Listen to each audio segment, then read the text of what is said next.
우리나라 고건축에서는 단계별로 있어요. 그래서 전 밑에는 각 다음에는 합 다음에는 당, 그런 식으로 순서가 있어요. 자, 그래서 불보살님을 모신 곳에는 항상 전이라 하고, 자, 그 밑에는 닭이라고 해요. 괜찮습니다, 저는. 자, 불교가 아니지만 불교의 우수성을 가장 여실하게 느낄 수 있는 공간이 이곳이에요. 왜냐?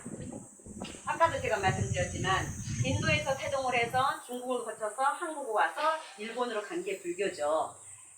움직이는 동안에 각 지역의 문화와 고유, 전통, 신앙을 다 받아들였어요. 갑자기 어떻게 하는 게 아니고 서서히 물들어오니까. 약 100여 년 전에 미국에서 클라크라는 선교사가 들어옵니다. 들어와서 선교사니까 기독교를 전파하는 사람이죠. 자, 그 사람이 한국에 있는 사찰들을 가서 깜짝 놀래요. 불교잖아요. 칠성이 있더라. 자, 외부 사람들은, 제3의 나라 사람들은 이게 불교인지 유교인지 도교인지를 확 뽑았어요. 그쵸? 구별이 되니까. 근데 우리는 이렇게 스파트 문화를 너무나 오래 접했기 때문에 이게 불교다, 유교다, 도교다 구별을 안 합니다. 분별 안 합니다. 그쵸?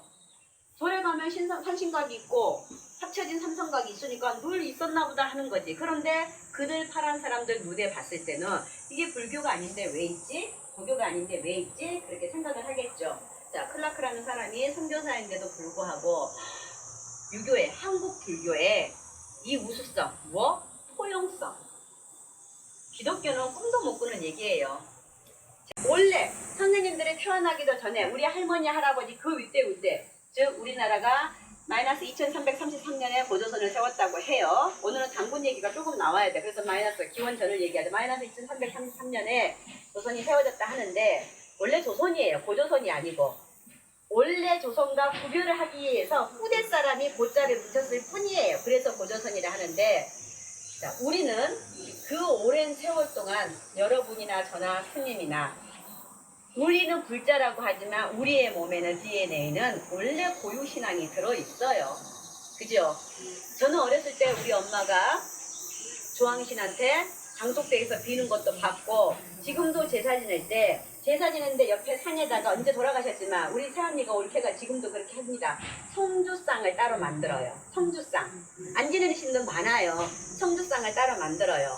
그런데 우리는, 저는 불자이지만 그렇게 고유의 신앙이 옛날부터 있던 신앙을 그대로 갖고 간단 말이에요. 우리 기독교의 베타와 불교의 포용이 극명하게 갈라지는 곳이 바로 이곳입니다. 자, 제가 이제 저 가운데에서 설명을 할 거예요. 여기는 삼성각이라고 되어 있습니다. 세 분의 성인, 세 분의 성중을 모셨다고 보시면 돼요. 왜 성인이라고 성중이라 하지? 여기는 불교에서 말하는 성인이 아니니까. 그래서 성중이라고 할 수 있어요. 그 중에서 부처의 불보살의 호상을 하고 있는 분이 여기이기 때문에 제가 여기에 설명을 할 거예요. 자, 칠성각도요. 신중단, 지장단, 다음으로 재밌는 곳입니다. 칠성은요, 도교예요. 불교가 아니고 우리 고유신앙도 아니고 도교인데 아주 오래전에 우리나라에 들어와서 우리 거 돼버렸어요. 그러다가 고요시대가 지나면서, 저는 사업가예요. 역사예요. 불교의 역사가 어떻게 왔고 어떻게 변화해 가는 과정을 연구하는 게 저의 전공이에요. 그래서 지금 이 모습만 중요한 게 아니고 저한테는 1000년 전의 불교의 역사, 불교 문화도 중요하고 지금 이 모습이 굉장히 중요해요. 고려를 지나면서 도교 문화가 굉장히 성행을 합니다. 우리는 고려시대 하면 불교만 나왔을 것 같으죠? 아니에요. 도교 문화, 유교 문화도 있었어요. 정치 체제는 다 유교입니다. 그때도. 종교가, 불교가 우위에 있을 뿐이지 도교 문화도 굉장히 신봉이 되어 있어요. 그래서 원래 있던 자연에 대한 경배 사상이 도교와 만나면서 확산을 했다고 할까요? 그러다가 불교와 만나면서 형상화가 됐어요. 자, 우리가 여기가 사찰입니다. 불보살을 모시는 곳입니다. 근데 여기다 별을 딱 그려놓고 이렇게 할 수는 없잖아요. 그러면 무속이 되는 거죠. 자, 그래서 불교를 만나면서 불교와 칠성이 만난 거는 고려시대예요. 이분이 누굴까요? 불교 용어를 하면 치성광열애. 치성광열애. 원래는 북극성. 자, 하늘에 있는 별로 따지면 북극성. 옛날에는요, 지금도 자연 변화에 대해서, 기후 변화에 대해서 맹목적으로 의지할 수밖에 없어요. 그런데 그게 가장 중요한 게 무엇이라고 했느냐? 북극성을 중심으로 한 북두칠성이라고 생각을 했어요. 이렇게 보면 제가 아까도 얘기했지만 북두칠성이 보인다니까요. 방향 바뀌는 게. 다른 별은 잘 몰라도 북두칠성 변화에 따라서 동쪽에 있는지, 남쪽에 있는지, 서쪽에 있는지, 북쪽에 있는지. 제가 지금 방향을 한번 뭐라고 하는지 들어보실래요? 동쪽에 있는지, 남쪽에 있는지, 서쪽에 있는지, 북쪽에 있는지. 제가 어떻게 표시를 했어요?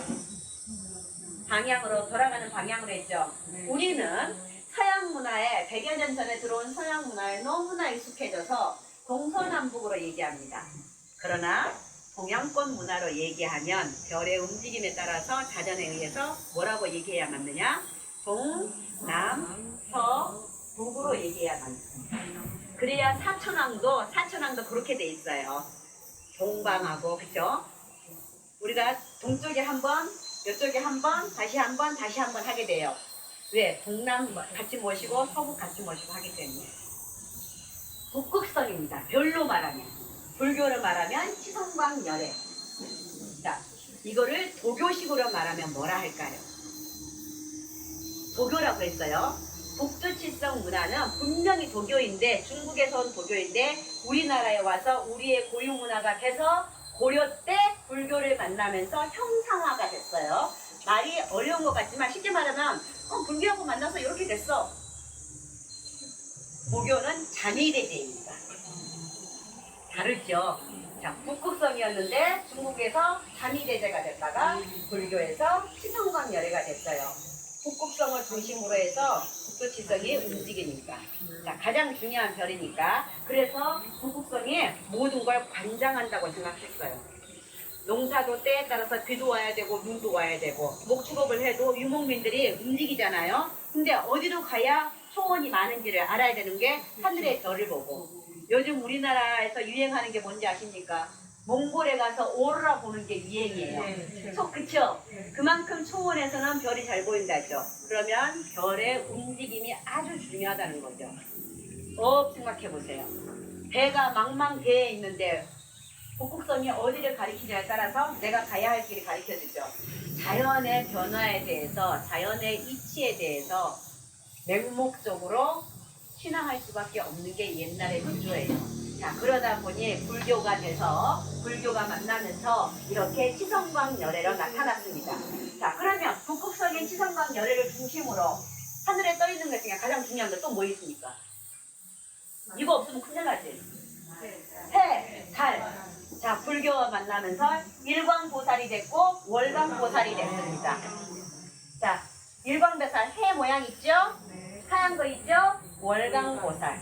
자, 북극성이 있고 일광과 월광이 있어야 자연이 순환이 되죠. 돌죠. 작물이 자라죠. 비가 오죠. 아가가 커서 어른이 되고 노인이 되죠. 생로동사가 생기죠. 자, 이렇게 해와 별과 달이 없으면 인간은 존재할 수가 없죠. 자, 이렇게 세 분이 중심이에요. 북두칠성. 북두칠성은 조금만 별로 그릴 수 없잖아요. 그래서 부처님 열애로 표시를 했습니다. 가장 중요한 치성광열애. 자, 그러면 요 밑에 요 두 분 있고 저기 대머리 아저씨 조금 빼고 우선 요 두 분 있고 한 분 있고 세 분. 여기 두 분 있고 여기 두 분 있고 요 가운데 빼요. 자, 그 사람들은 누구? 자, 지금은 우리는 별을 공부하고 있습니다. 단지 불교와 한 별을 보고 있습니다. 자, 북극성이 치성광열애고 월광하고 일광은 보살이 됐죠. 왜? 열애니까. 열애의 핵심은 보살이 돼야 되잖아요. 자, 머리에 원유관을 쓰고 있죠. 이 양반들이 바로 북두칠성. 저기 세 분, 여기 한 분, 두 분, 세 분, 네 분, 일곱 분. 북두칠성. 열애와 똑같이. 자, 그래서 칠성도에는 반드시 칠성열애와 북두칠성이 불교한 칠성열애와 반드시 이렇게 칠원성분이라고 해요. 칠원성분이 반드시 있어야만 됩니다. 자, 그러면 이제 또 궁금해하셔야 돼. 또 남은 사람이 또 있잖아. 그쵸? 자, 이 양반도 남았고, 저기, 약간 대머리 같은 사람들이 남았고, 이 양반도 남았잖아요. 이 양반이 바로 자미대제. 중국 사람들은요, 도교가 원래 신앙 형태라 했잖아요. 그들이 정치 체제나 학문 체계는 유교지만 종교 체제는 도교였습니다. 자, 그래서 그들은 황제가 사는 성을 옛날에 뭐라고 했냐? 자미원이라고 했어요. 자미원.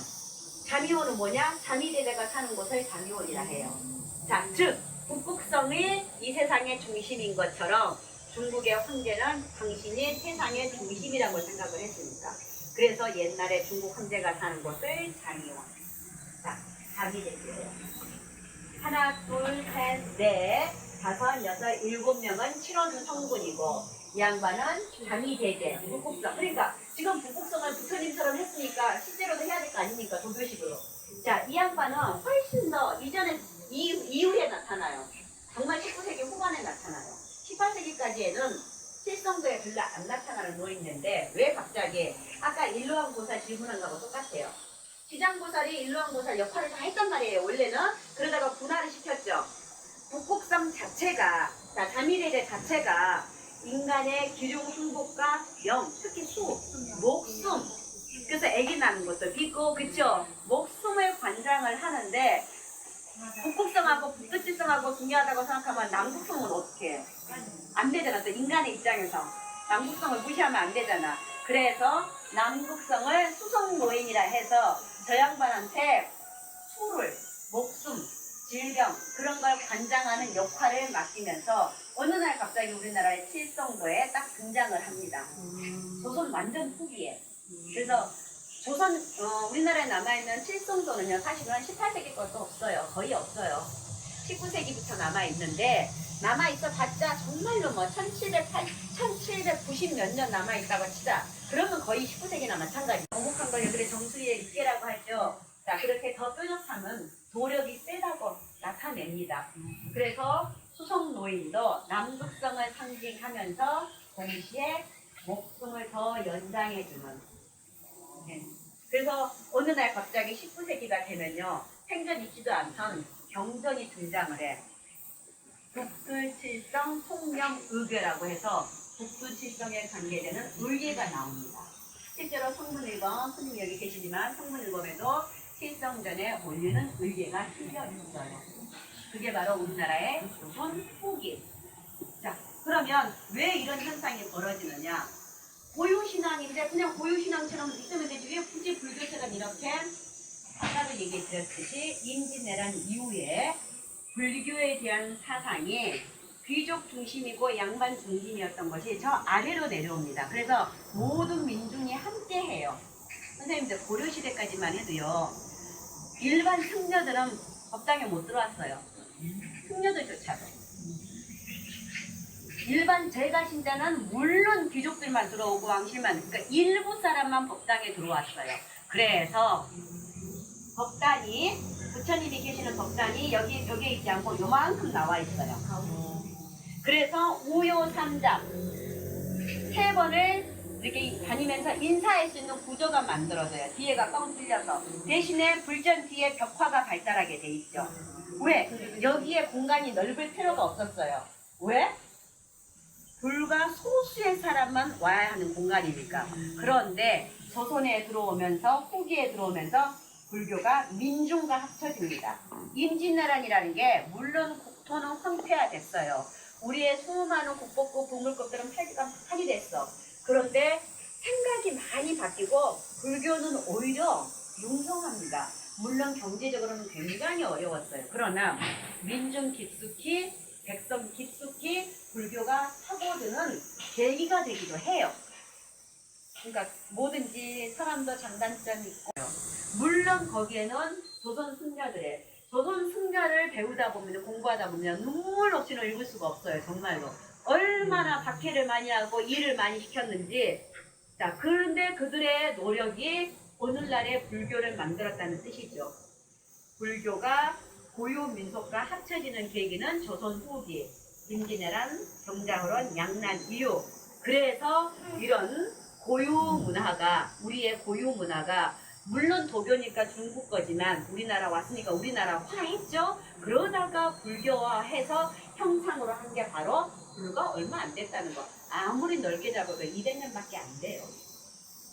근데 이거를 터치 안 하고 성철 스님께서 만해 한용원 스님께서는 이런 거 하지 말라 했어요. 미신이다. 불교 아니라고. 조선불교 유신을 하면서 만해 한용원 이런 거 전부 다 없애라 했어요. 해인사에 지금은 또 바뀌었는데 칠성각, 산신각 없앴어요. 그러다가 80년대까지 있었는데 90년대에 없애버렸어요. 지금은 다시 아마 있을 거예요. 문화가 계속 바뀌니까. 칠성은 그러나 불교의 포용력을 여실히 보여주는. 자, 그 다음에 제가 이쪽으로 안 가고 이제 다시 이쪽으로 올 거예요. 아까처럼 거꾸로. 자, 이분은 나반존자입니다. 잠깐만 넘어가기 전에 독성각이에요. 혼자 있으면. 근데 여기는 산신각, 독성각, 칠성각 규모가 큰 절에서는 그렇게 따로따로 모시지만 규모가 작은 사찰에서는 대부분 이렇게 한 건물에 모시면서 삼성각으로 하죠. 삼성각은 이렇게 세 분을 모십니다. 산신이 센 데는요. 독성 대신에 당군을 모시는 경우도 있어요. 산신이 센 데는. 자, 근데 일반적인 우리 사찰에서는요. 이렇게 모시죠. 이분이 누군지는 아무도 몰라요. 사실은. 뭐 부처님의 제자인 빙도르 제자라고도 해요. 근데 그 양반인지 아무도 몰라요. 단지 독성의 중요성은 나한인데 부처님 살아있을 때예요. 부처님으로부터 직접 공부를 안 했는데도 제자가 아니었는데도 불구하고 혼자 12연계를 깨뜨렸기 때문에 성인 아라한의 반열에 오른. 그래서 이분을 독성이라고 합니다. 이 양반이 진짜로 빙도르 존자인지 그거는 아무도 모르겠죠. 그렇게 우리가 추측을 할 뿐이죠. 자, 그분입니다. 독성은 산신하고 비슷하지만 여기는 그래도 확실하게 구별을 했기 때문에 되게 설명하기 쉬워요. 독성은 항상 민머리입니다. 대머리입니다. 독성에 무엇인가를 씌운다는 법은 절대 없어요. 그리고 독성은 우리가 아까 화엄 승중 생활을 보셨죠. 독성은 절대로 불보살급이기 때문에, 그러니까 보살 그 지계에 오를 수 있는 아라한 지위에 오른 분이기 때문에 신중의 자리에는 절대 안 들어가 있어. 신중 생하에는 이분을 못 찾아. 근데 저기 있는 산신은요, 신이잖아.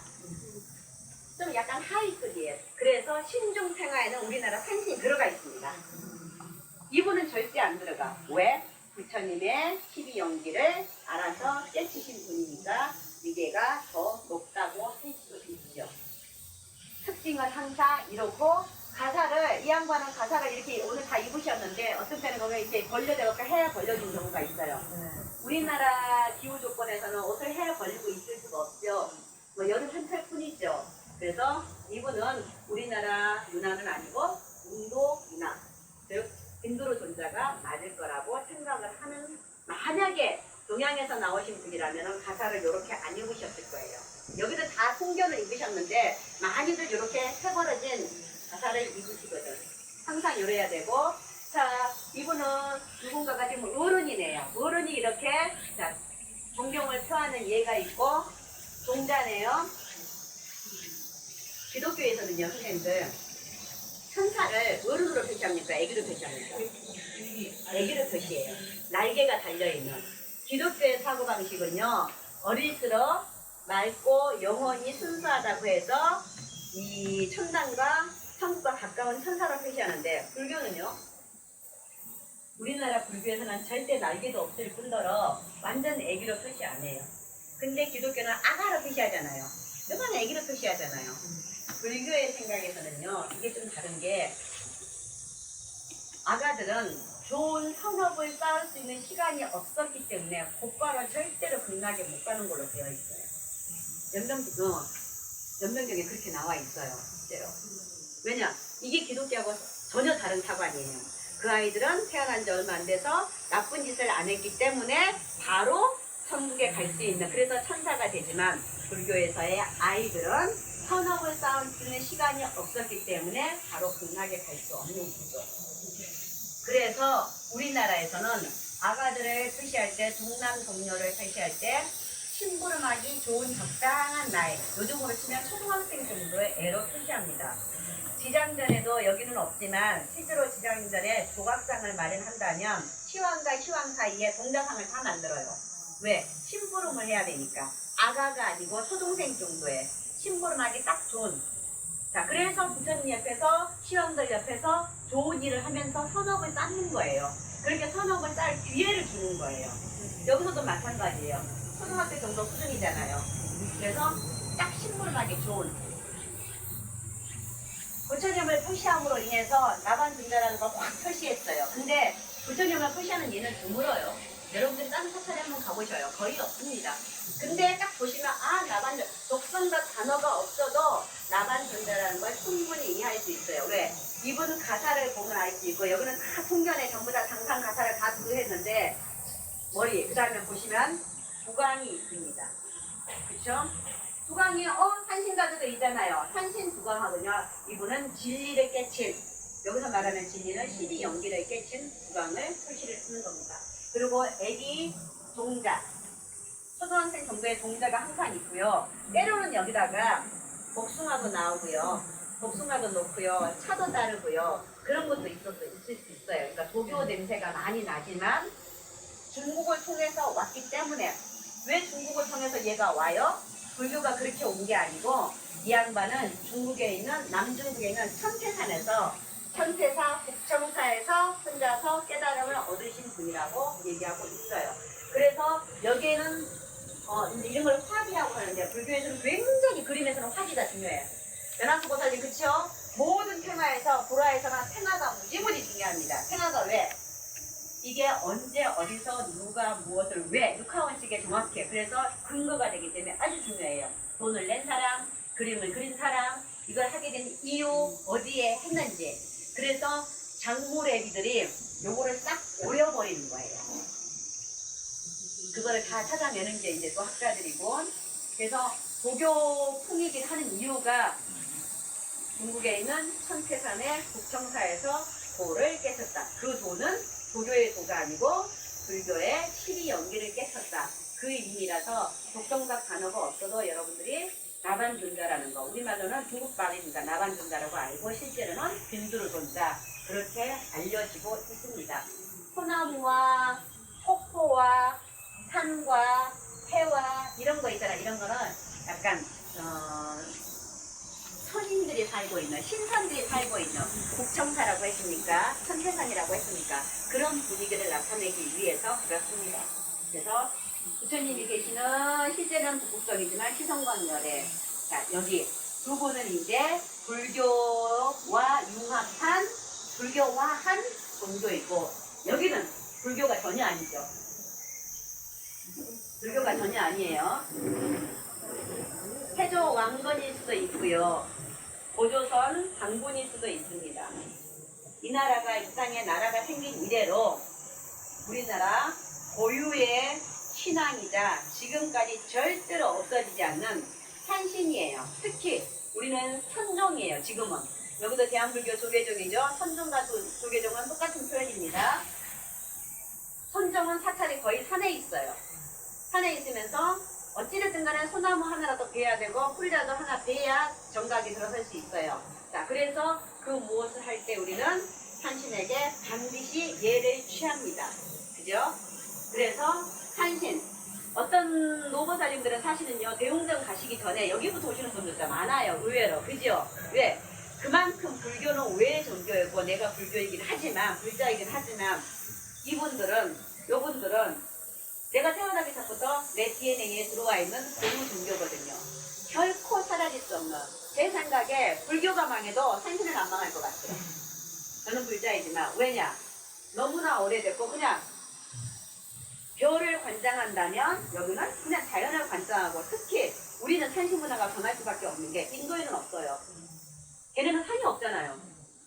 뭐 설산밖에 더 있어요. 그쵸? 우리는 어때요? 그냥 둘러보면 다 산이에요. 산을 뗄래야 뗄 수가 없어. 그래서 우리 고유 문화는 그냥 뼛속 깊이 피에 그냥 산신에 대한 피가 흐른다고 보시면 돼. 이거 산 중에 왕 중에 왕은 산왕이죠.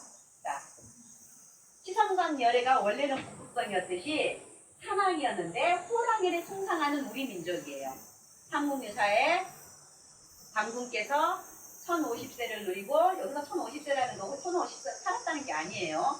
옛날 특히 우리 부처님들 항상 막 항하사고 아승기고 막 얘기하잖아요. 여기서 숫자에 자꾸 매몰 하면 안 되는데 학자들이 기독교인들이 많다 보니까 자꾸 그거에 매몰돼요. 오랜 시간 통치를 했다는 거는 1050년 동안 다른 장군은 제사장이라는 이름일 뿐이에요. 여러 세대에서 왕조가 망했을 때 산으로 갔다. 그럼 당연히 산으로 도망쳤겠죠. 그래서 산신이 되었다고 해요. 그러니 우리나라가 생긴 이래로 산신은 우리와 뗄 수가 없죠. 자, 근데 호랑이가 우리는 산에서 우리 호랑이 일본 놈들이 전부 다 말살시킨 거 아시죠?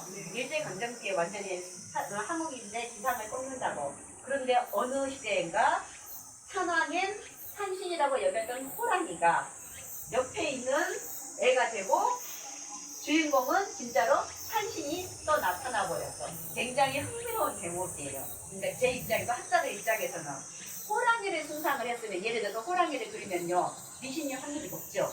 근데 또 산신을 등장시키니까 산신이 타고 다니는